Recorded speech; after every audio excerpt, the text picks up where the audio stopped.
नमस्कार मंडळी, चला आज आपल्या दिवसाची सुरुवात स्वयंपाकापासून सुरू करूया. चला मग मी आज फणसची भाजी बनवते, तुम्हाला पण दाखवते. हॅलो मित्रांनो, आज आपण फणसची भाजी बनवणार आहे.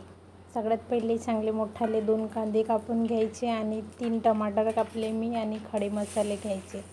सगळ्यात पहिले कढईमध्ये तेल टाकून सोन्याने चांगलं तेल कडक झालं की त्याच्यामध्ये खडे मसाले टाकून घ्यायचे आणि चिरलेला जो कांदा होता तो टाकून घ्यायचा चांगला आणि अद्रक लसूणची पेस्ट चांगला गोल्डन ब्राऊन होतपर्यंत चांगलं त्याला भाजून घ्यायचं आणि त्याच्यामध्ये मग नंतर मसाले टाकायचे.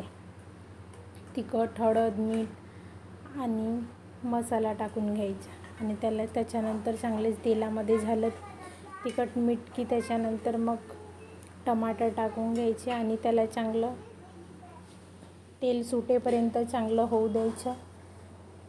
ते झाल्यानंतर मग त्याच्यामध्ये फणस टाकून घ्यायचं.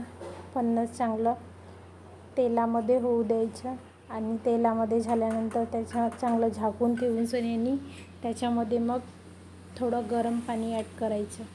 थंड पाणी ॲड करू नका, गरम पाणीच ॲड करा आणि झाकण लावून सोन्याने चांगलं होऊ द्या. वरतून थोडीशी कस्तुरी मेथी टाकून कोथिंबीर टाकून घ्यायची. कशी वाटली नक्की कमेंट करून सांगा. फणसची भाजी आवडल्यास नक्की लाईक, शेअर अँड सबस्क्राईब करा.